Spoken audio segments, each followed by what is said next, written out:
Hi, my name is Stuart Weems and welcome to the Investopoly podcast. Our goal is to share easy to understand evidence-based holistic insights to help you master the game of building wealth. And welcome to the last in the 4-part Wealth First Principles series. Remember, these first principles sit under every successful strategy. And the reality is that quite often we drift away from some of these first principles, get distracted by, noise, market commentary, search for a clever shortcut, something like that. And the reality, though, is that successful strategy is really built on a small number of key principles that don't change. So over the course of the Christmas New Year break, I've delivered this 4-part series just as a bit of a reminder for experienced investors, but also if you're chatting to people over the holidays and you think they would benefit from listening to this podcast, this might be a great entree for them to listen to this sort of 4-part series so they can sort of understand the fundamentals and,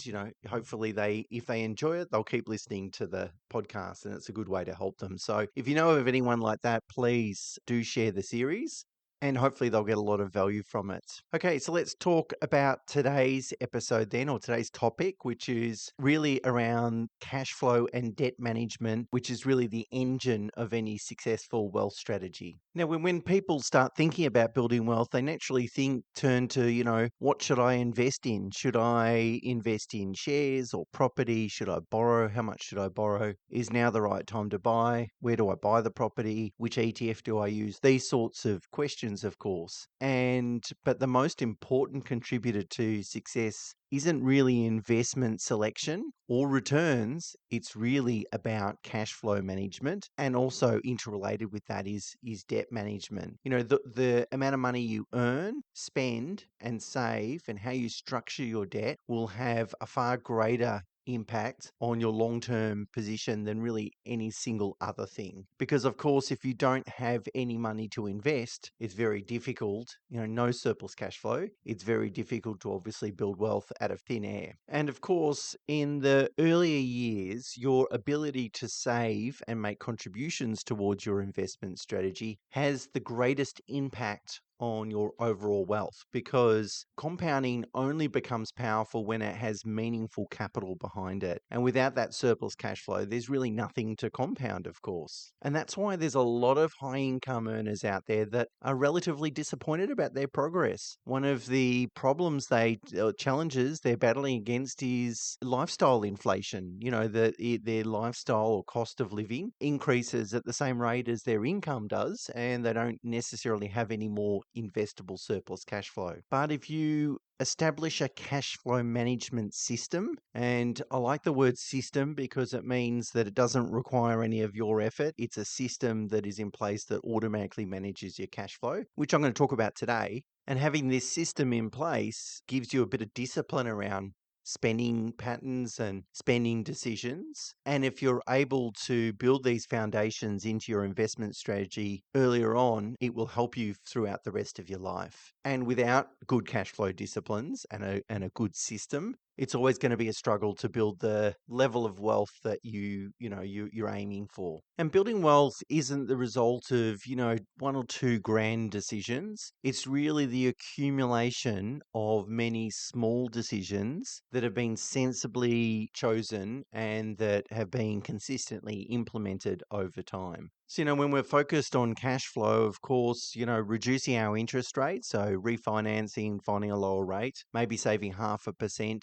or something of that order, can produce a lot of additional surplus free cash flow each year. Cutting discretionary spending by 5 to 10%, might not be such a huge or have a huge impact on your standard of living. But, if you redirect that cash flow into your investment strategy, the impact could be substantial. Reviewing, your bills, insurance, utilities, service providers. Again, it all adds up, and these small little improvements compound, and each incremental gain increases your surplus. And when that's put really good use, of course, that compounds as well. So we've got to stop thinking that it's these, grand movements or decisions like buying investment property or, picking the ETF that's going to generate the best returns over the next 5 years. We can often think that's where the success success lies, but it's really in these small incremental decisions that have dramatic impact and power on helping us accelerate the wealth building process. Now, the problem with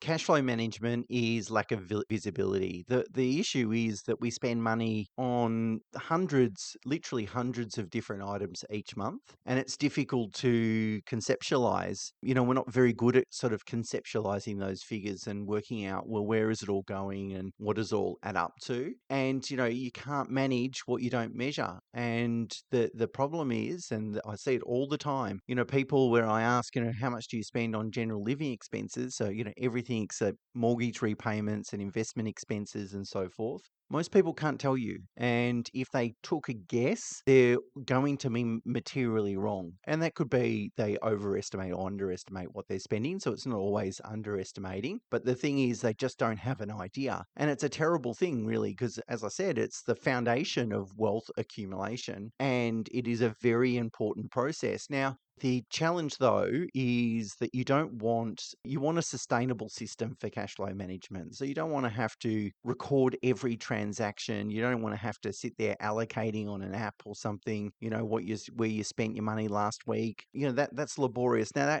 that will work for some people, maybe 5-10% of people out there would be keen to do that. And if you are, that's fantastic and keep doing it. But I would say for most people, that's not the right way to go. It's kind of, the analogy would be like a diet. When you want to lose weight, you count how many calories you consume, because obviously you need a calorie deficit to lose weight. Now, you can do that for a period of time. If you're on a diet for a couple of months, you can commit to doing that, but it's not really something that that most people would be committed to doing for the rest of their life, for instance. And so if we want good cash flow management systems, what we want to do is have a process that we can stick to, and a process that kind of reduces the friction as much as possible as well. And so the best way to do that is to track discretionary spending at an aggregate level every week, fortnight, or month, depending on your sort of pay cycle, how you like to do it. It's going to be different for most people. I guess most people these days get paid fortnightly, so a fortnight might be the best way to go from that perspective. And so I'll explain how to do that. You essentially allocate or treat discretionary and non-discretionary expenses separately. And I tend to categorize expenses into 7 categories. So the first 3 categories are what I would refer to as non-discretionary expenses. And that's going to include things like financial commitments. So that's mortgage repayments, rent,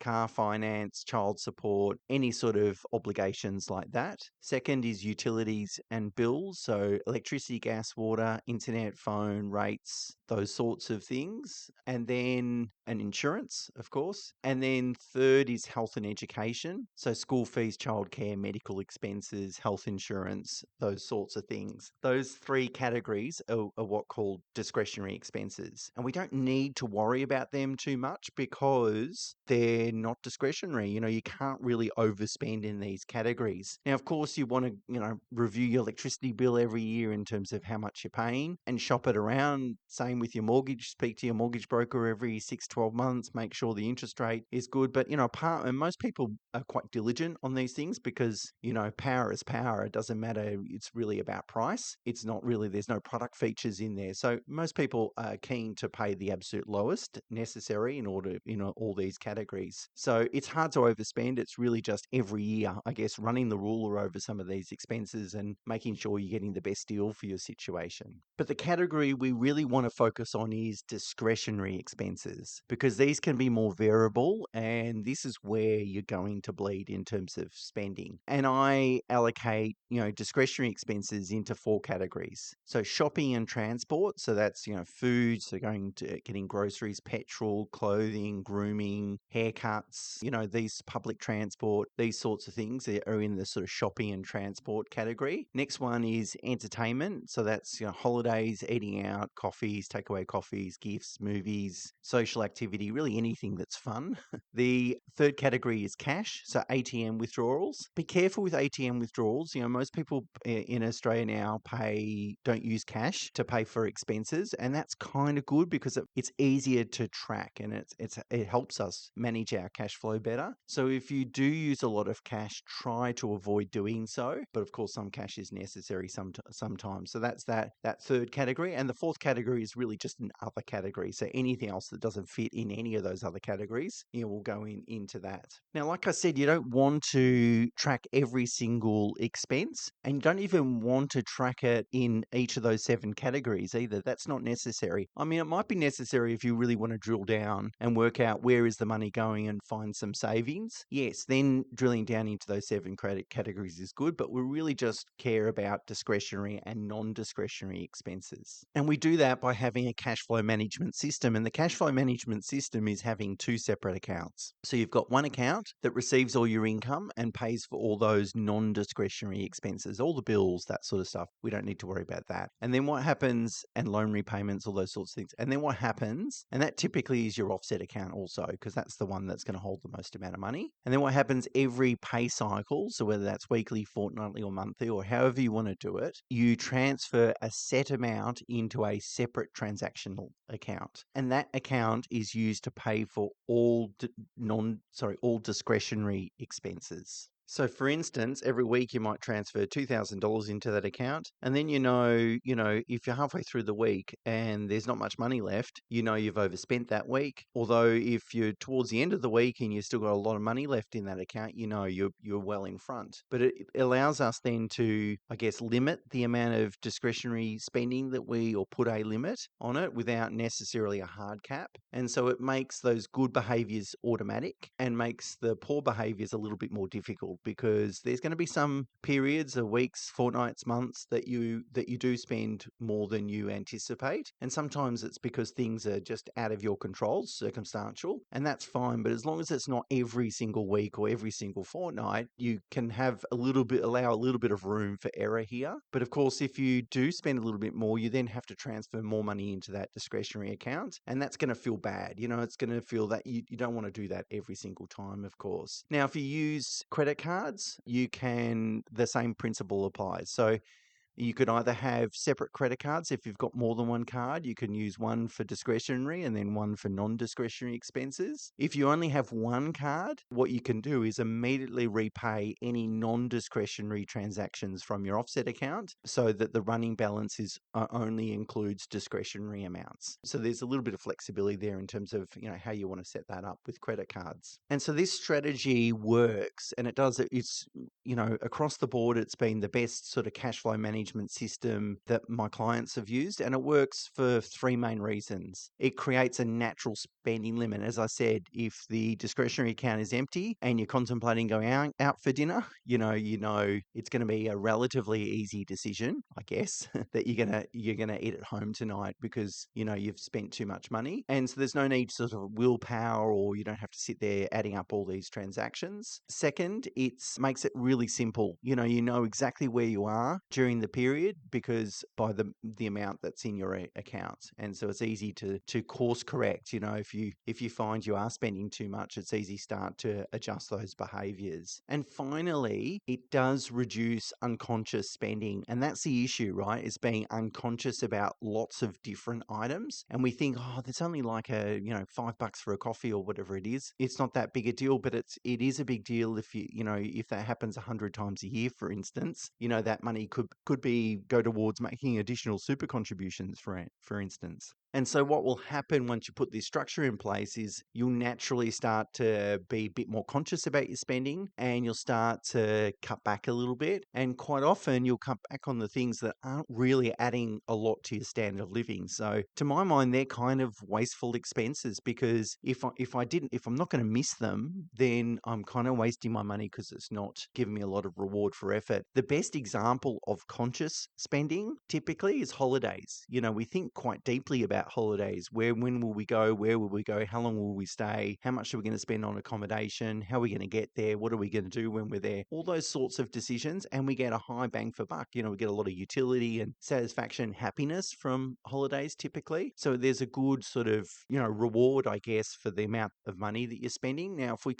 we could approach every single transaction with the same consciousness, then that would be the easiest way to solve it. But of course, that's not practical. This system puts in place at least some guardrails to help people make better sort of cash flow decisions. So that's the cash flow management part of today's episode. I now want to sort of change gears a little bit and talk about debt and using debt as a strategic asset. And really, debt isn't inherently good or bad. Of course, it just becomes beneficial or harmful depending on how it's structured and how it's managed. And probably the biggest distinction is whether it's tax deductible or non-tax deductible. Of course, our home loan is not tax deductible. So, the interest cost is quite high because we're not getting a tax deduction for it. And it's used to buy an asset that isn't necessarily going to contribute to our retirement or our ability to fund retirement. Of course, we need a home to live in typically. So it's a necessity, but it's, not necessarily going to contribute to that wealth. Whereas investment debt is beneficial because you get a tax deduction for it. So, if your taxable income's over $190,000 a year, essentially the interest rate is half of what your home loan interest rate is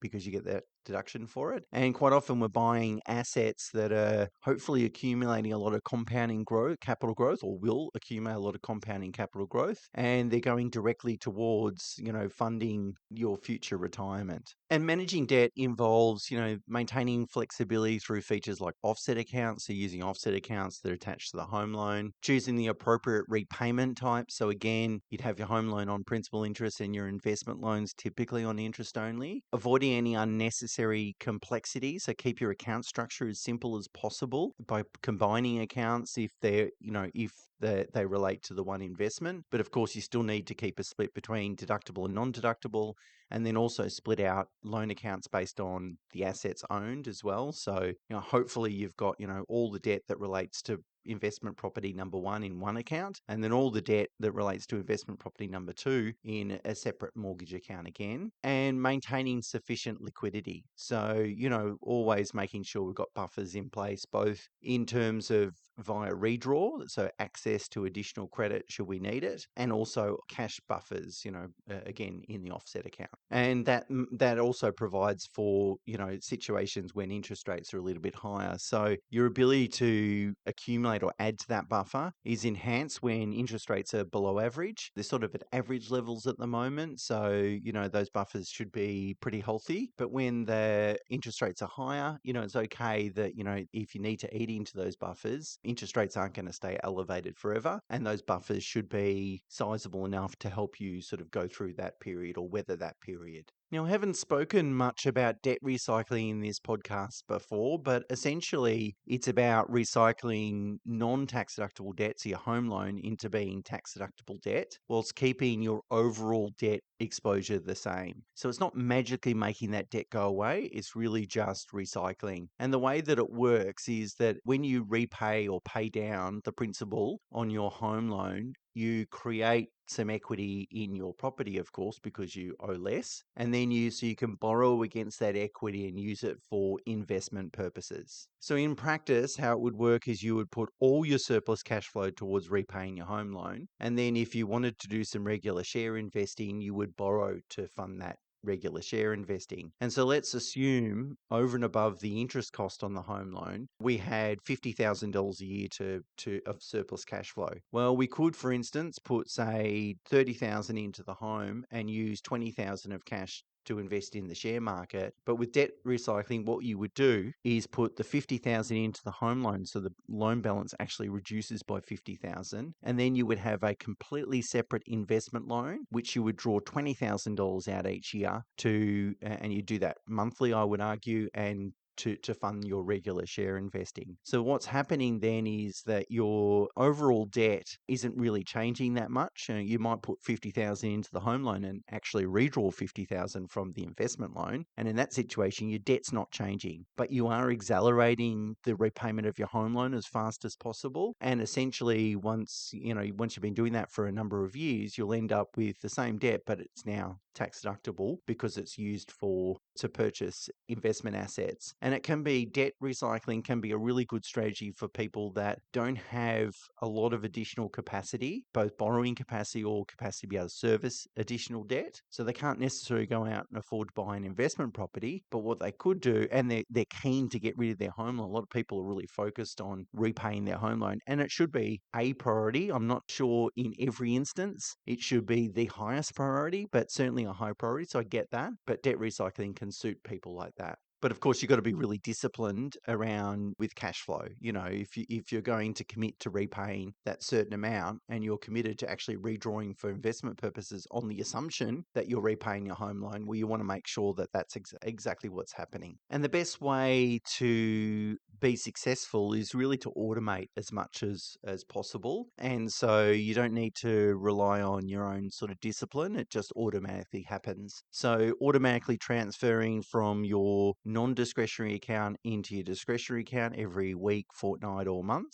Set that up on internet banking as an automatic transfer, and at least that process is then set in train. It doesn't rely on you. Same with automatic investments, and there's plenty of investment platforms where you can automate that. So again, there'll be a transfer coming out of the investment loan into the share broking account, and it will go and buy those ETFs, whatever ETFs you've nominated. That's doable today. And then, of course, the rest of your cash will just accumulate in the offset account. The offset account obviously receives your income and pays for non-discretionary expenses. And if there's a difference there, that's your surplus cash flow. Well, of course, that's going to save interest, but because it's in your offset account, and it's really just as good as a notional extra home loan repayment. And a lot of people underestimate the impact of irregular expenses. Like, they're not that irregular. I mean, they are in terms of the probability of them occurring every month. That's unlikely, but the chance of an expense coming out of the blue that we didn't expect over in the next 12 months, that's relatively high, right? And that's why buffers are so important, because once you've got that buffer in place, and if an expense like that does arise, it's not going to derail your pre-existing